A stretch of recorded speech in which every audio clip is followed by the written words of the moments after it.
Okay, here we are back with the character fabrication class, and we're getting ready to finally build up our foam build-up using a combination of latex and Magic Sculpt and adhesives, barges, cement.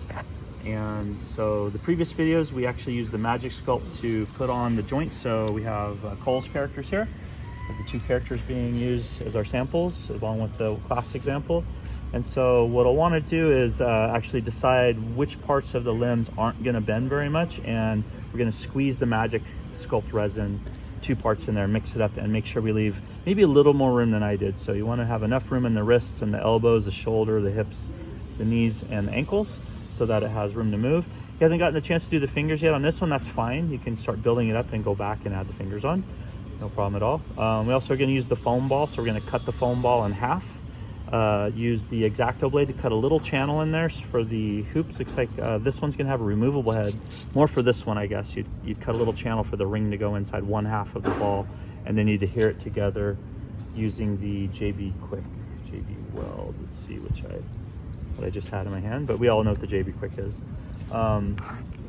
Once that's done and you got the skeleton kind of blocked out with the Magic Sculpt, you want to build up the rib cage, so you want to be able to grab it from, you want to have grabbable pieces, so grabbing it by the rib cage and being able to twist it, grabbing it by the pelvis and being able to move. These are 2 of your main grab points. So what I did for this one is I made it a little bit anatomical, so I recommend that. You could have it just be a big block too, but if it's more hollow, it's gonna have a nice amount of flex, so when you pack the foam inside of there, it's going to squish together like innards or like a real abdomen would be. So this is kind of recommended to at least leave an opening on the rib cage, at least leave an opening on the pelvic girdle.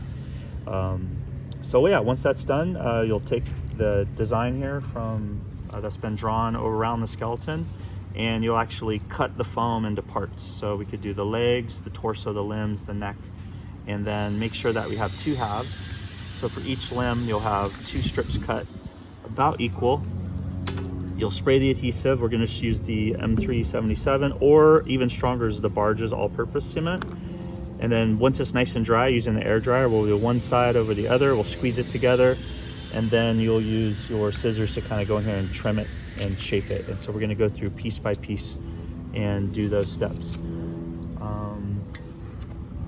Let's see, containers and lids for everybody. So you want to make sure you get enough Magic Sculpt, both the resin and the hardener. You want to label the tops of the lids, Magic Sculpt resin, Magic Sculpt hardener, 2 parts. So this should be enough for you to build up. If you don't get it done in class, at least take some home with you. The part that I didn't show yet is once we get the foam on for the face, we're going to actually sculpt it using the epoxy sculpt. And the epoxy sculpt has a 1 to 3 hour set time. So that'd be hard to kind of do that during class. For some people who transporting it home or wanting to set it down somewhere safe and wait for it. So this one though, you'll want to get 2 parts, same thing, put it in the containers, and make sure you mark it epoxy sculpt part A and part B. You see that labeled on the boxes here, A and B. So you'll have Magic Sculpt, Magic Sculpt hardener to take home. You'll have epoxy sculpt, A and B's to take home. And with the liquid latex, when we go and put the foam on, we're going to take the athletic tape or cotton swab combinations. We're going to pour the liquid latex, and we're going to dab it in here, and you're going to use that to wrap firmly and kind of do some final shaping of the overall body that you want to be the volume. So that's something you'll probably want to also take home and do. So you can get little cups of this, fill it with liquid latex, and take it home and use that to dab. You may want to get, so I put on the materials list, you may want to get a little bit bigger container for the liquid latex. So you might want to get something more like a little bit yogurt size container, and that way you have room. But these might work okay. So I think if you just get one of these full to take home, you should be able to dab in there, get the latex, dab it on there, and kind of put that on there. Yeah, so you want to make sure you have a good pair of scissors, and I think we're ready to get started. Okay, when you're getting your samples, you want to get this pretty full, 1 part of each on the Magic Sculpt and 1 part of each of the epoxy. So you should have 4 of these total just from those. Make sure you label them with the Sharpie pen. When you do the liquid latex, you might want to pre-tint it ahead of time, so if you already know your skin tone. So what we have over here is almost any pigment will work in terms of watercolor or acrylic. You could just, a little bit goes a long way.